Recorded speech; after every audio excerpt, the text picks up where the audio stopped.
The war between Israel and Iran appears to have crossed another dangerous line. Israel now says it has killed Iran's intelligence minister, one of the most sensitive and powerful figures inside the Iranian state. And within hours, Tehran fired back with fresh strikes as explosion sirens and emergency alerts once again spread across Israel and parts of the wider region. This is not just another exchange of threats. This is a rapidly escalating cycle of targeted killings and retaliation. And every new strike is increasing the risk that this conflict grows even wider. According to Israeli officials, the man killed was Iran's intelligence minister, Esmail Khatib. Israeli Defense Minister Israel Katz said the strike happened overnight in Tehran and described it as another major blow against Iran's leadership structure.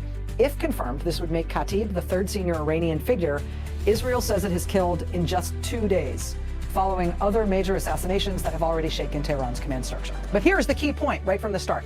This is still an Israeli claim. Multiple outlets reported the announcement from Israel, but Tehran had not fully confirmed that claim in the early coverage.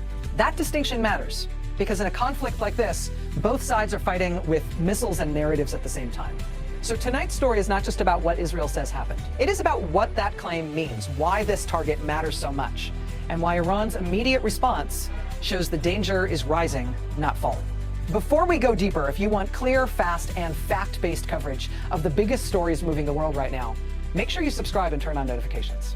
Because this story is changing by the hour, and the next 24 hours could determine whether this becomes an even wider regional war. Let's break down what we know. That wider pattern matters. Just 1 day earlier, Reuters reported that Ali Larijani, one of Iran's most important power brokers and security figures, had been killed in an Israeli airstrike. Reuters described Larijani as a major backroom force in Iranian politics and security. So if Israel's claim about Khatib is accurate, we are no longer talking about isolated strikes. We are talking about a rapid decapitation strategy aimed at Iran's upper leadership and security architecture. And Tehran did not wait long to respond.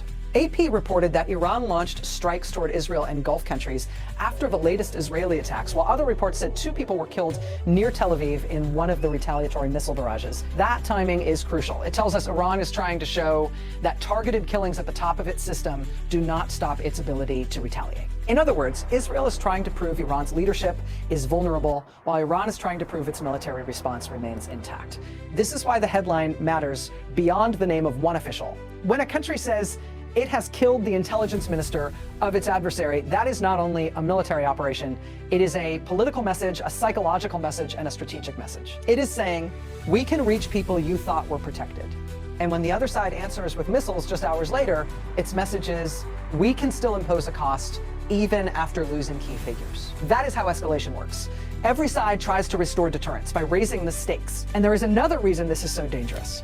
This conflict is no longer being watched only through the lens of airstrikes and assassinations. It is now deeply tied to oil markets, shipping routes, and global economic nerves. Reuters reported this week that oil prices rose again as traders weighed renewed Iranian attacks and continuing supply risks linked to the war. Even where some tanker traffic has started to move, the threat environment remains serious enough that officials in global shipping have warned naval escorts alone cannot guarantee safe passage through the Strait of Hormuz. That means every military escalation now carries an economic echo far beyond the battlefield. So when Israel says it has killed Iran's intelligence minister, and Iran answers with new strikes, this is not happening in a vacuum. It is happening inside a broader war environment where energy prices, shipping lanes, civilian fear, and international diplomacy are all being pulled into the same vortex. Now let's talk about why this specific moment feels different. In many conflicts, major states trade strikes, but they still leave room for deniability or delay. Here, that space keeps shrinking. Reuters, AP, and CNBC have all been reporting a pattern of more direct claims, faster retaliation, and more public framing from both sides. The result is a conflict that is becoming harder to pause and easier to widen. Once top officials are being named and targeted one after another, domestic pressure inside each country also changes. Leaders become less able to step back without appearing weak. And that helps explain why Europe is sounding more alarmed. Reuters reported that European Union Foreign Policy Chief Kaja Kallas called on the United States and Israel to end the war with Iran and said Europe wanted to help bring the parties together diplomatically. That is a significant signal. It suggests at least some Western leaders are increasingly worried not only about the humanitarian and security fallout, but also about the strategic drift of the conflict. In plain language, the longer this continues, the more actors fear it may stop being manageable. At the same time, the political pressure is rising in the United States as well. Reuters reported that Trump and his allies have used a familiar tactic in helping shape public messaging around the Iran war: attacking the press. That matters because when wars become politically difficult, messaging becomes part of the battlefield. Competing narratives about success, failure, escalation, and blame begin to shape not just public opinion, but also the room leaders believe they have to act. So where does that leave us tonight? It leaves us with 4 big realities. First, Israel says it has killed Iran's intelligence minister, Esmail Khatib. That is a major claim involving one of the most sensitive posts in the Iranian system. Second, this follows the killing of other senior Iranian figures, including Ali Larijani, which points to a broader campaign targeting Iran's upper security leadership. Third, Iran has already responded with more strikes, including attacks that caused deaths near Tel Aviv, showing that its retaliatory capacity remains active even under pressure. And fourth, all of this is unfolding inside a conflict that is already shaking oil markets, shipping confidence, and international diplomacy. Now, one important point for viewers tonight: it is tempting in a breaking story like this to jump straight to the biggest possible conclusion. But that is exactly where bad reporting starts. The honest position right now is that we know what Israel is claiming, we know Iran has retaliated, and we know the conflict has intensified again. What we do not know yet is whether Tehran will officially confirm Khatib's death, what further retaliation may be planned, and whether another wave of strikes is already being prepared on either side. That uncertainty is exactly why this story is so dangerous.